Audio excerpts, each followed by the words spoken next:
Reforming the rail industry, holding banking executives accountable, and debt ceiling drama. All topics we cover with JD Vance here on Action News Now, coming up in a few moments in our one-on-one interview. Hello, welcome to Action News Now in the 13 ABC Digital Studios.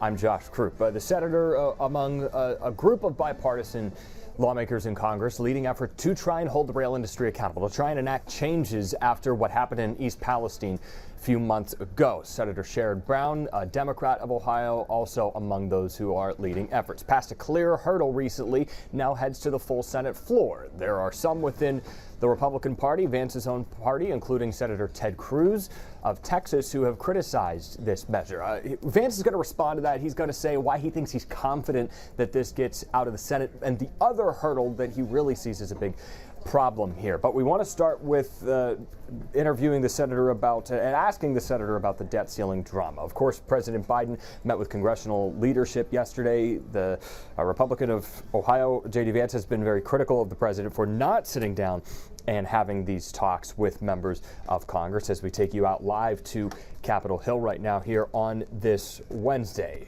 The president taking off for a brief trip abroad, then he will be back to continue these negotiations. So let's bring in and welcome Senator J.D. Vance to Action News Now and start by talking about these negotiations. Senator, let me start with the debt ceiling. Just wanted to get your overall take on where things stand after the talks with the president and congressional leadership yesterday. Well, I think actually the good news is that Speaker McCarthy and President Biden are making some progress. The bad news is that this conversation is happening way too late.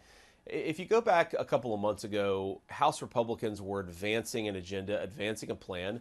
Now, you may not like particular parts of that plan. I'm sure that a lot of Democrats disagree with it, but they at least were advancing a plan that solved the problem and paid the country's debts. Now, for that entire time, the president was sort of stepping back and saying, my way or the highway, I'm not even going to come to the negotiating table. And that's just not how our constitutional system works. So it's good that progress is being made. It's good that the president is finally showing some leadership and coming to the negotiating table. Unfortunately, it's happening a little too late, but I guess it's better late than never, and that's the attitude I'm trying to take. Would you ever support eliminating the debt ceiling altogether? No, I certainly wouldn't. I think the debt ceiling is an important inflection point where every time we raise the debt ceiling and every time we basically increase the burden on our children and grandchildren, we come together as a democratic political body and say, look, what belt tightening can we do? How can we put the country on a more sustainable financial pathway? That's an important conversation forcing mechanism. I think if you get rid of the debt ceiling, people are just going to spend and spend and spend and never actually think hard about what they're doing, about what choices we're making, and how those choices affect the next generation. So I think it would be a mistake. And I think, look, as messy as it is, sometimes politics is messy in a democratic country. That's the way that it should be. We have some disagreements, but we also have to come together and solve those disagreements for the sake of the country. That's a good part of the process. It's sometimes messy, but it's a necessary thing. And some disagreement from within your own party when it comes to the Rail Safety Act, which you're co-sponsoring with Senator Sherrod Brown. How confident are you that you'll be able to get this passed in the Senate? Sure. I'm very confident we're going to get the rail safety bill out of the Senate. I think the more difficult question is whether House Republicans and Democrats will be able to come together and have a bipartisan product they can get behind. And what we're really trying to do with the Rail Safety Act, again, is provide some enhanced safety guidelines, make sure that our firefighters get proper notification before they go in and fight a chemical fire that they're dealing with because of a train crash. That's common sense stuff. I think 90% of the country can agree that we need to do it. The real question is, how do we get this legislation in a good place to where it can pass not just the Senate, which I'm confident it would, but can also pass the House too. And that's what I'm working most hard on right now. What has this whole legislative process surrounding this Rail Safety Act taught you about the way Washington works? Was it exactly what you thought you were getting into whenever you were running for Congress? Look, I'm pretty cynical about the political process, to be honest with you. I think it's a necessary thing, and I think that the people of Ohio, of course, sent me to do an important job. But I did not come into this with rose-colored glasses. I did not think that this would be an easy process. Sometimes legislating is messy, and sometimes you have interest groups that put pressure on politicians, and those politicians listen to the interest groups instead of their own voters. That stuff I all expected. I think that's part of the process. And when you send somebody to Washington, as the people of Ohio have done for me, I think that you have to expect that it's going to get a little messy. There's going to be some tough negotiations.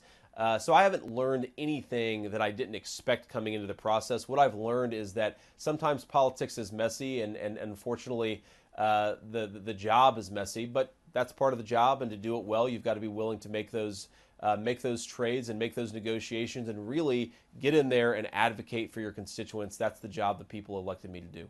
Finally, what's the next big thing we could expect you to tackle? We've talked about the debt ceiling and the Rail Safety Act, two big priorities right now. What's next on your radar? Yeah, well, obviously we're very focused on the Railway Safety Bill, obviously very focused on the debt ceiling, trying to get both of those products through the House, through the Senate, and in a place where the president can sign them. The next thing that I'm very focused on is you can't have bank CEOs of these massive banks who run their banks into the ground, pay themselves massive bonuses, and suffer no consequences because of it. With Silicon Valley Bank in particular, which of course had to be put into receivership by the FDIC just a couple of weeks ago, what's really crazy is that 2 weeks before that bank went under, the CEO paid himself over $3.5 million in stock options. Stuff like that can't happen, and when it does happen, the federal government, the taxpayers, need to be able to get a little bit of that money back. So we're going to work on that pretty aggressively over the next few weeks. Senator J.D. Vance joining Action News now as we go back out to Capitol Hill Live. More coverage of all of those stories that we mentioned, especially on East Palestina. Other developments there coming from Eastern Ohio and from efforts to hold the rail industry accountable that we will break down for you tonight on Action News at 5. We are on the air in a little bit over a half hour. Action News at 4. Tina, Tony, the whole gang, going to bring you the day's updates. We'll be on TV through 6:30. For all of us here at 13 ABC, I'm Josh Croup saying good day from Toledo.